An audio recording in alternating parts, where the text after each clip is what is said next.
This is KM Wyland. I hope you enjoyed this week's episode, 3 Character Arcs in the Karpman Drama Triangle. Drama presents something of an interesting conundrum. On the one hand, drama is the essence of story. Without it and its inherent dissonance, conflict, and stakes, there really isn't much to a story. And as readers and writers, we love drama. The irony is that in real life, we recognize drama is often inherently destructive. Drama queen, spare me the drama, addicted to drama, these are all decidedly derogatory references. Indeed, part of the reason we love drama in fiction is because of its catharsis.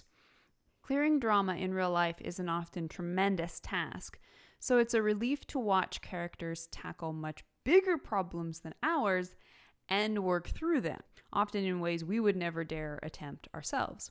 Plus, sometimes we just love to watch a train wreck. The Karpman Drama Triangle is a social model created by Dr. Stephen Karpman, who, not so coincidentally, happened to be a member of the Screen Actors Guild. And this shows the destructive cycle in which people unconsciously cast themselves as one of 3 players: victim, rescuer, or persecutor.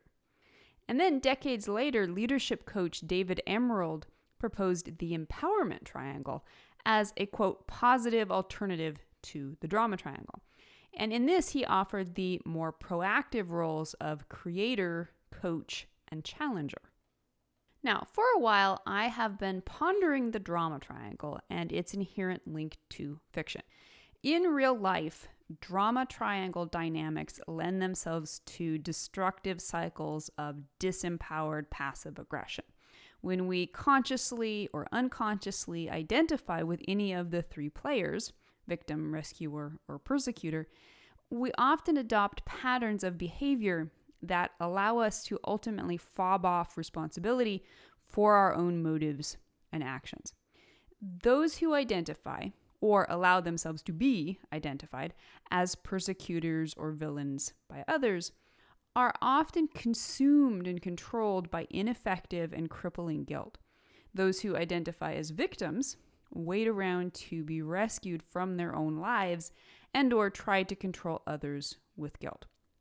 And note that Karpman specifically distinguished this reference as applying to someone who is, quote, playing the victim, not someone who has literally been wounded by another, although the victim mindset can still prove personally disabling in the latter case.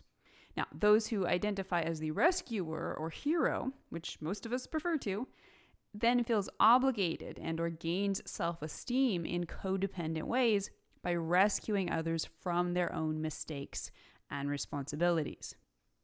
So much of fiction features this dynamic literally, with a hero saving a victim, even if it is just society at large, from a big bad villain. And this gives me pause. We all love a good adventure story in which the hero swoops in to do good and save the day and destroy the icky villain. But in repeating this archetypal story over and over, are we perhaps subconsciously perpetuating a destructive and immature cycle? At first glance, the answer certainly seems to be yes. And I think there are stories in which this is true, if only because some authors, who are themselves perhaps unconsciously enacting the drama triangle, as we almost all do, at least from time to time, and they are writing stories with on-the-nose themes that specifically evoke ideas of social and relational codependency. However, I also think there's more at play here than meets the eye. It is no coincidence that the 3 actors in Karpman's triangle are in fact the only 3 character types necessary to a working story form. The hero is obviously the protagonist or primary actor within the plot. The villain is obviously the antagonist or primary opposition to the protagonist, and thus the source of conflict.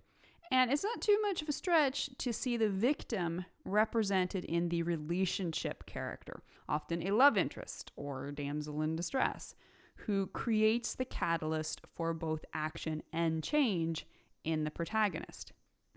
Now, millennia of story theory has shown us this is simply how story works.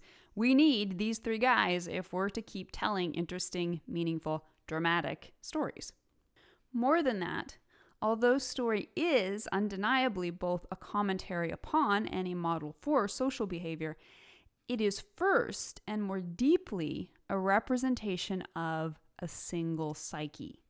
Like a dream, a story is the projection of the author's mind. Every character within it is the author. And insofar as the reader relates to the story, every character becomes a recipient for the reader's own projections. This means that on an archetypal level, a story in which a hero saves a victim from a villain is primarily a representation of a single person's psychological adventures. And as such, it becomes less a model for our relationships with others in the world and more a map to our own inner growth. We often forget that Joseph Campbell's revolutionary presentation of the hero's journey in his book, The Hero with a Thousand Faces, was not created as a guide for writing stories, but rather as a key for using story to interpret life. Authors cannot avoid or dismiss the drama triangle. In fact, it is a deeply important and archetypal presentation of the human experience. However, this is not to say it may not still be used for ill in perpetuating damaging and disempowering social dynamics if the author is unconsciously presenting the triangle in a too literal way.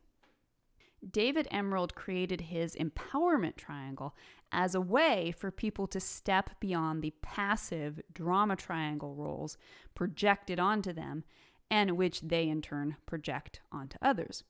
His creator, coach, challenger model offers a perspective in which each person is invited to change victimhood from a passive state of helplessly receiving whatever someone else decides to give you into a proactive state of creating one's own perspectives and choices.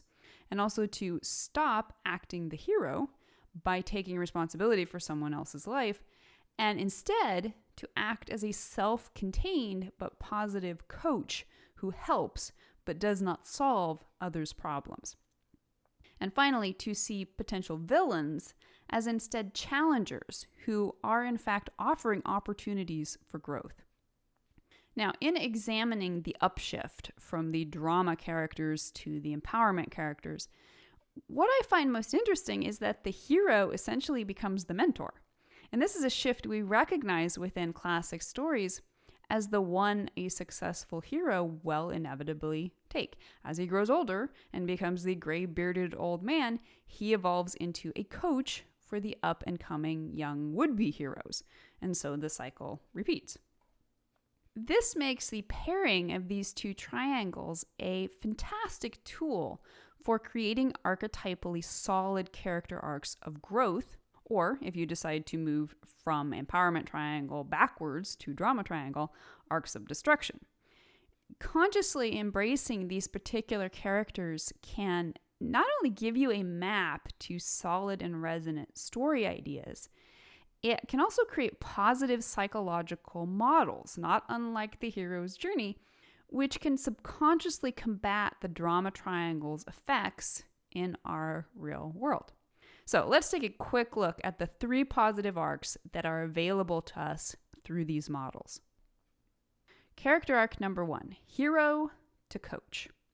So a young upstart hero out to save the world often starts with what she believes are good intentions.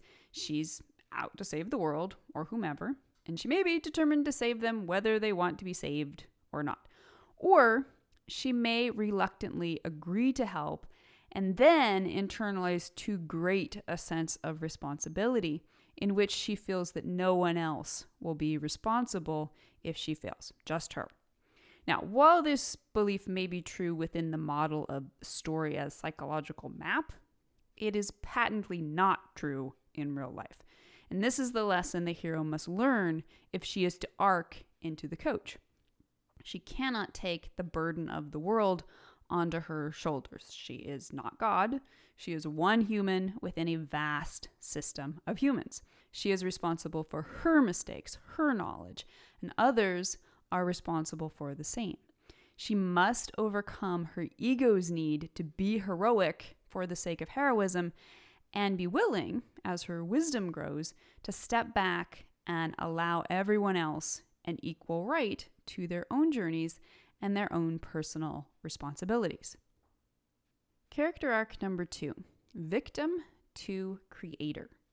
This is perhaps the most dramatic and arguably the most powerful of the 3 arcs, since it demands such a profound transformation. Karpman conceived of the victim as someone with a codependent or immature mentality that enabled him to play the victim via an expectation that others are obligated to save him. However, within the symbolic form of story, the victim often will be a true victim in some way, someone physically trapped, wounded, or endangered. In these stories, it can still be satisfying for the victim to actually be rescued by a hero, since this represents a deeper psychological play. However, there is also the inherent opportunity to allow the victim to arc out of weakness and dependence into strength and responsibility. This arc isn't necessarily indicating that the victim will arc into the hero. After all, in this context, the hero is an equally problematic characterization and not necessarily a step up. Indeed, few of us in real life identify solely with just one of the drama triangle characters. We cycle through all of them, sometimes within the span of minutes.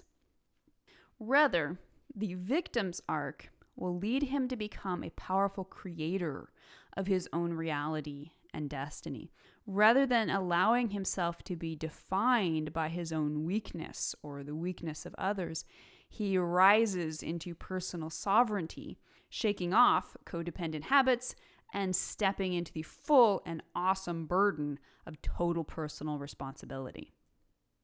And character arc number 3, villain to challenger. So comprehending the essence of this arc starts with understanding that someone who personally identifies as a villain is not necessarily someone who is currently perpetuating wicked deeds. Those who persist in harming others rarely see themselves as villains, but instead see themselves, notoriously, as the heroes of their own stories. This means that in order to create a positive change arc in which a character moves from identifying as the villain to identifying as a challenger, this character will start out controlled by her guilt. So in real life, when we cast ourselves as villains, it is usually because either we've done something we ourselves view as unforgivable, or someone else is using our guilt to manipulate us. So the arc here is one of shaking off false responsibilities to others while fully claiming our own. Like the previous 2 arcs, the essence of this one is also about personal responsibility. The character must learn to discern rightly what amends are really hers to make them, and then to refuse to be controlled by any continuing codependence from the would-be victims or heroes in her life. In this way, she rises to become a challenger to these other characters, daring them to likewise rise into their own empowerment. Like so many social models and personal development tools, the drama triangle and the empowerment triangle can be mined in ways that are meaningful in both your own life and in your stories. Consciously using them to understand the true dynamics between your characters can help you master tricky stories. So I hope you'll chime in on this. Do you see any of the character arcs in your story represented in either the drama triangle or the empowerment triangle? If you'd like to be part of the word player community over on my site and join in the conversation on this subject, be sure to stop by the website at helpingwritersbecomeauthors.com. You can always find a transcript of the most recent podcast and add your voice to the discussion by visiting the first post on the site's homepage. And don't forget that if you're looking for an older post, you can always find those by putting the podcast title in the search field at the top of the right-hand column. If you enjoyed this podcast, you can subscribe on Apple Podcast, Spotify, or whatever your favorite podcast platform may be. And if you'd like to support helping writers become authors, I would totally appreciate it if you'd consider taking the time to leave a quick rating or review on your site of choice. Thank you so much for listening to the Helping Writers Become Authors podcast, and be sure to check back again next week.